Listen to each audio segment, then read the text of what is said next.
Hi everyone, I thought I would talk to you about Racing Unlocked. I just did a mountain bike race with the FIM, which is the International Motorbike Racing Federation. Now there's three categories. There's E1, which is normal European specification, 25 kilometers an hour, 250 watts. There's E2, which is 250 watts, but no limit on the top speed. And there's E3, which is as much power and speed and even a throttle.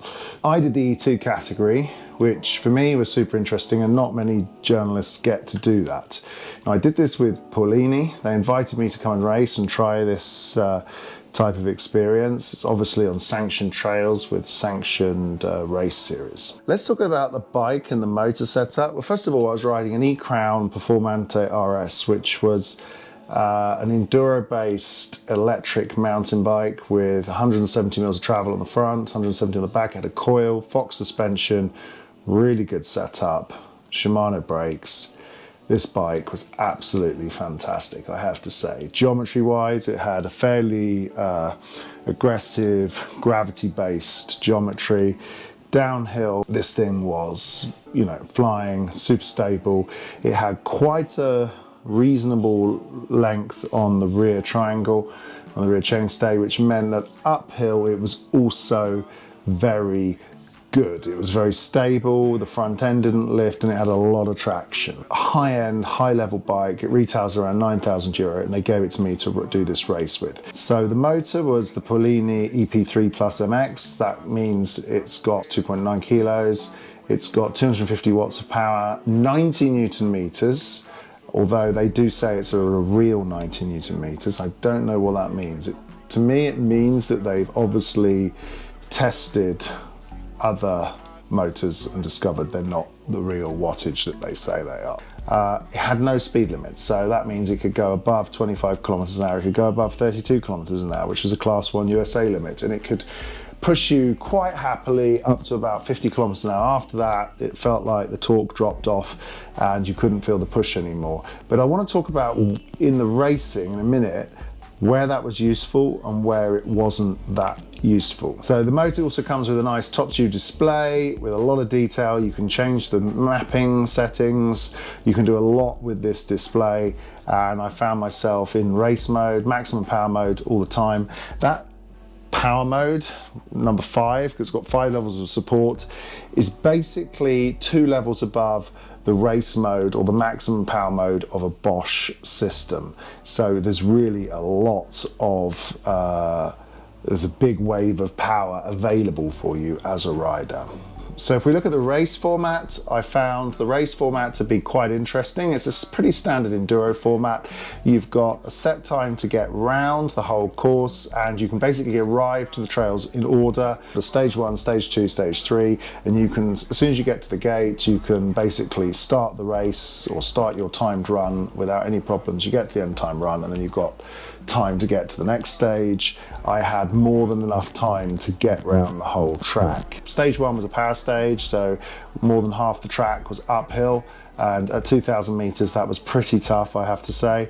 So it was a fairly steep track as well. I felt that with other motors I would have been struggling to get up some of the hills, so that was definitely interesting. And that takes me on to the on-trail motor performance, because on that power stage I could really feel how well the Polini motor grips with that rear geometry of that Ecrown bike. So there's a lot of rear traction. It made me think a lot about geometry and how well that if you do have a powerful motor system, it is really, really important that you have good geometry on your bike. And I do think that powerful motors need big bikes. So that takes me on to the range. This bike comes with an 880 watt hour battery. So something really important to talk about with this motor. So normally when I ride the trail and I don't stop, and I ride the transfer, I ride the trail, and I've been doing that at this race, and I've done it without really thinking about it.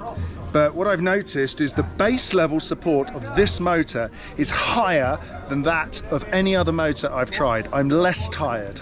Now I did it in maximum power mode.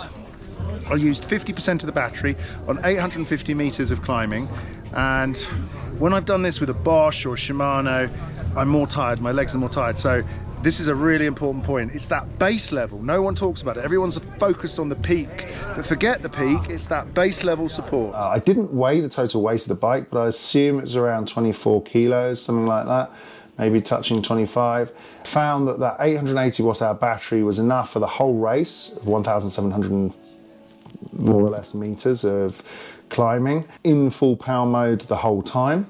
That was interesting. I was surprised by that. And I think the battery system's pretty efficient. I did do a charge to give myself a little bit of mid-race. You could stop and charge for an hour and a half. I gave myself about a half an hour charge, which bumped the battery back up a bit and meant that I got home at the end of the race with enough capacity to spare for even another run, which I did after the race just for fun. And it's definitely one of the more compact batteries out there at that size. Unlocked versus locked riding racing.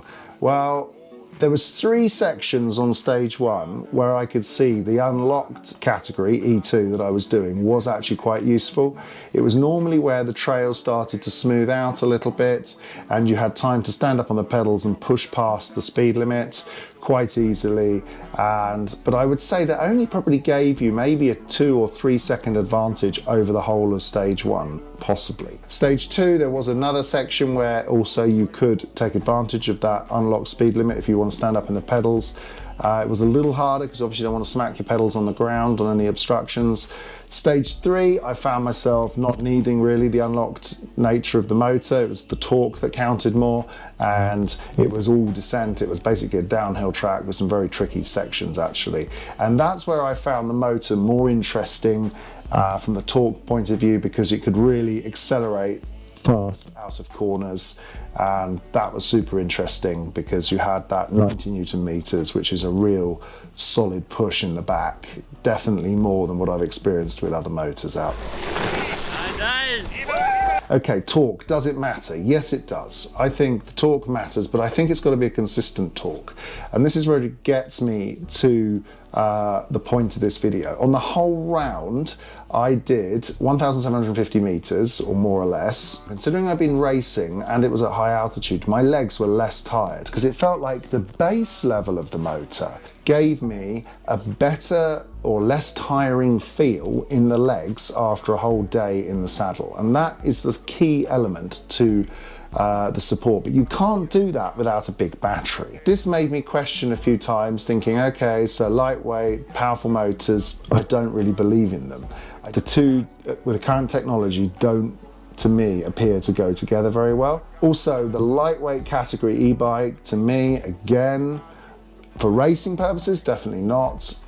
For normal everyday riding purposes, it has its place. It is a niche and it's interesting to those people who want a lightweight bike. But really, if you're going for high torque numbers, have a big battery, have a bike that can handle it, have a geometry that is set up to take the power. There's no point having like a Mini or a Panda or a Fiat, a small little car with a massive V8 in it. That car is going to be a little bit uncontrollable. Polini motor is super strong, super powerful, and at the end of the day, it's better appreciated when you're using it with the right kind of bike. And the Ecrown was definitely the right kind of bike. One of the key advantages to the Polini motor is the fact that you can repair it.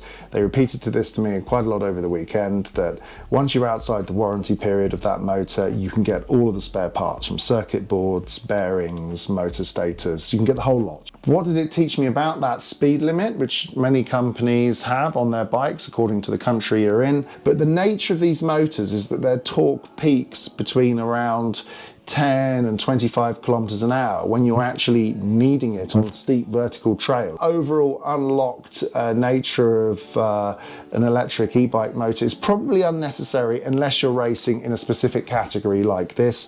The cool feature I liked about the Polini system is you didn't need any extra electronics. You just press a button on the remote and it unlocks the bike. Hopefully this has been interesting. I thought I'd just drop this video online because I thought it'd be quite cool. I'm going to put the link in the description to the video on another channel where you can see the whole race taking place. Don't forget to like and subscribe, and we'll see you on the next video.